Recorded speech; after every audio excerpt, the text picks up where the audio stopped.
नमस्कार फ्रेंड्स, मैं हूं आपका मित्र, आपका सखा, आपका फ्रेंड कमल नंदलाल और मैं आप सभी दर्शकों का हार्दिक अभिनंदन करता हूं एस्ट्रो तक की खास प्रस्तुति में वास्तु का सच सिर्फ एस्ट्रो तक पर कमल नंदलाल के साथ में। इसलिए तभी तो आपको कहता हूं कि एस्ट्रो तक को लाइक करें, सब्सक्राइब करें और शेयर करें, बिकॉज एक शेयर बहुत बड़ा काम करता है। किसी के जीवन से दुख, दुर्भाग्य और दरिद्रता को मिटाकर सुख, समृद्धि और सौभाग्य लेके आता है। इसलिए शेयर ज़रूर करें। और ख़ास बात क्या, अगर आप मेरी सर्विसेज लेना चाहते हैं, अपने घर का, अपने ऑफिस का, अपनी फैक्ट्री का वास्तु दिखाना चाहते हैं, तो सीधा आइए astrotak.com पर मेरी प्रोफाइल सेलेक्ट कीजिए और सीधा कॉल मिला लीजिए मुझे। मैं आपके कॉल का इंतज़ार कर रहा हूँ। तो चलिए अब बढ़ते हैं आगे वास्तु के सच में और आपको बताते हैं ख़ास वास्तु का सच का स्पेशल एपिसोड आपके लिए। और टॉपिक आज हमारा है मौनी अमावस्या का ये वास्तु उपाय पितृदोष से मुक्ति दिलाए। देखिए, हर चीज में वास्तु इन्वॉल्व है। इस दुनिया में कोई ऐसी चीज है ही नहीं जिसमें वास्तु नहीं है। पितरों का संबंध भी वास्तु से कहा गया है, क्योंकि वास्तु हर जगह विद्यमान है। वास्तु हमारे जीवन का अभिन्न अंग है, क्योंकि जहां पर भी वास है, कैप्चरेंस है, जहाँ पर भी वॉल्यूम है वहाँ वास्तु है। वैक्यूम में वास्तु ज़रूर नहीं हो सकता, लेकिन बिना वैक्यूम के हर जगह वास्तु इन्वॉल्व है, क्योंकि जहाँ पर मास है, जहाँ पर किसी भी चीज़ का घेराव है, वहाँ वास्तु ज़रूर है।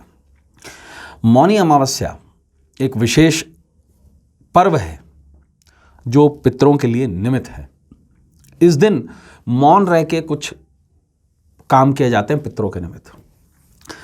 और ऐसे में मौनी अमावस्या बहुत खास हो जाता है। अमावस्या तो वैसे भी पितरों के लिए ही निमित्त है, लेकिन मौनी अमावस्या बहुत खास हो जाती है जब आप पितरों के निमित्त कुछ ऐसे वास्तु उपाय कर सकते हैं जिससे आपके घर के वास्तु दोष शांत हो सकते हैं। पितृदोष के कारण अगर वास्तु दोष है तो आप ये देख लीजिएगा, आपके घर में कहीं ना कहीं साउथ वेस्ट डायरेक्शन में और साउथ डायरेक्शन में और वेस्ट डायरेक्शन में कहीं ना कहीं कुछ गड़बड़ है।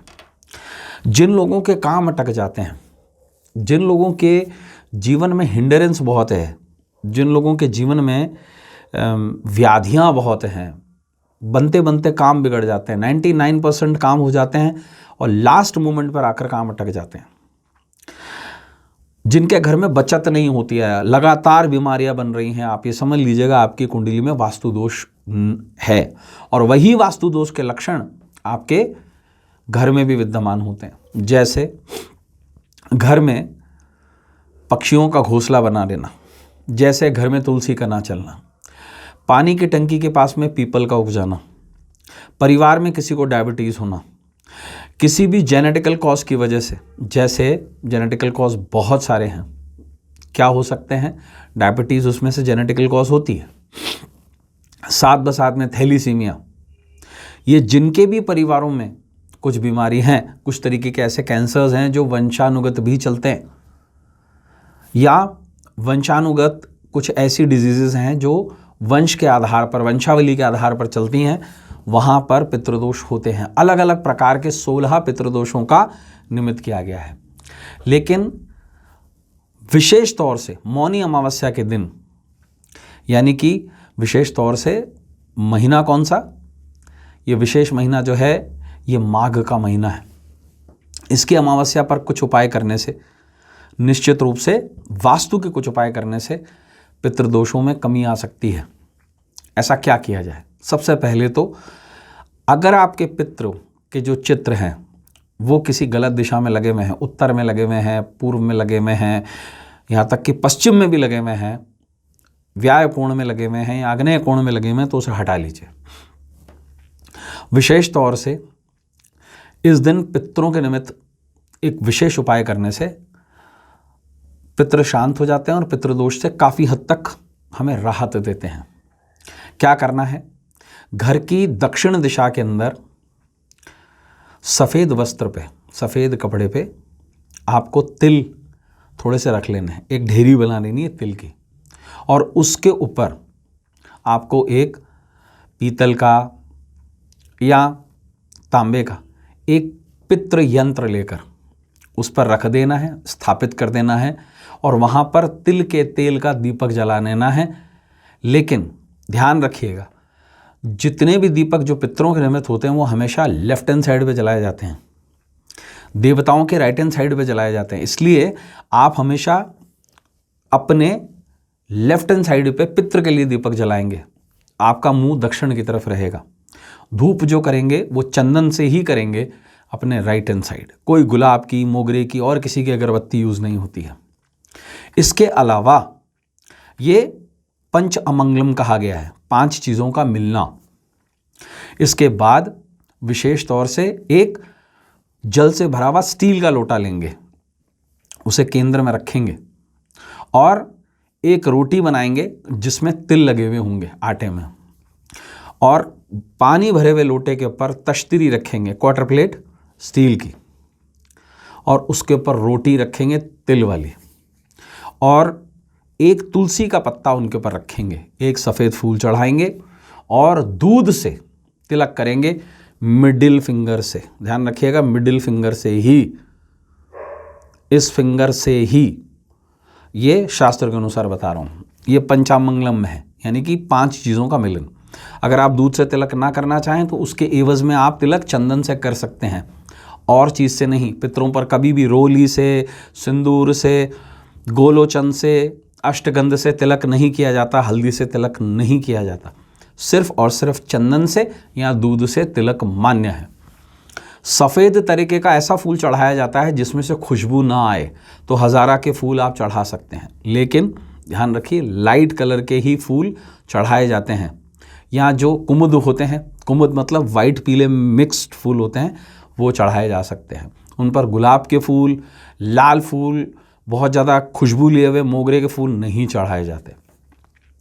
अब लास्ट चीज़, एक बात को बिल्कुल ध्यान रखिएगा कि इस रोटी के आपको जो पाठ करना हो, चाहे आप भगवद गीता का पाठ करना चाहें, इस रोटी को 4 हिस्सों में आप बांटेंगे। 4 हिस्सों में बांटकर एक टुकड़ा आप कुत्ते को खिलाएंगे जिसको बोलते हैं श्वान बलि, दूसरा टुकड़ा आप गाय को खिलाएंगे, इसको बोलते हैं गौ बलि, तीसरा टुकड़ा हम जो खिलाएंगे वो खिलाया जाता है कौवे को, उसको बोलते हैं काग बलि, चौथा और फाइनल टुकड़ा पीपल के नीचे छोड़ा जाता है, उसको बोलते हैं अश्वत्थ बलि। इसका एक रीज़न है, देखिए आकाश को नहीं खिलाया जाता, हर एक चीज़ के पीछे कुछ कारण होते हैं। ये चारों तत्व जहाँ पर आप इस भोग को डिवाइड कर रहे हैं, ये 4 तत्व हैं। एक पृथ्वी का तत्व है, एक वायु का तत्व है, गौ जो है वो पृथ्वी तत्व है, कागला यानी कि कौवा जो है वो आकाश तत्व है, वायु तत्व जो कहा गया है वो कहा गया है श्वान, जिसे केतु का स्वरूप माना जाता है, और अग्नि तत्व जो कहा गया है वो कहा गया है पीपल। और विशेष रूप से एक बात को ज़रूर ध्यान रखें, उस दिन पितरों के चित्रों का भी साफ सफाई ज़रूर करें, और ये सारा काम आपको मौन रह के करना है, साइलेंट रह के करना है। तो आप ये करेंगे तो पितृदोषों से मुक्ति ज़रूर पाएंगे। साथ ही साथ आपको ये भी बताऊं, इस दिन सफ़ेद या काले रंग के कपड़े ही पहनना श्रेयस्कर रहता है, या पीले रंग के वस्त्र पहने जा सकते हैं। तो मित्रों, आज के लिए वास्तु का सच में बस इतना ही। कल आपसे फिर मुलाकात होगी, तब तक देखते रहें एस्ट्रोताकर। अपने मित्र, अपने सखा, अपने फ्रेंड कमल नंदलाल को इस उम्मीद के साथ इजाज़त दीजिए कि आपका आने वाला कल आपसे कुछ बेहतर हो। लाइक करें, सब्सक्राइब करें एस्ट्रो तक को, और कमल नंदलाल तो ये कहता ही है कि शेयर तो बनता है, क्योंकि आपका एक शेयर बहुत बड़ा काम करता है, इसलिए शेयर ज़रूर करें। ख़ास बात क्या? खास बात ये कि अगर आप मेरी सर्विसेज लेना चाहते हैं, घर का वास्तु दिखाना चाहते हैं, अपनी कुंडली डिस्कस करना चाहते हैं, सीधा आइए astrotak.com पर मेरी प्रोफाइल सेलेक्ट कीजिए और कॉल मिला लीजिए। I am just a call away from you. इजाज़त दीजिए, नमस्कार, नमः शिवाय।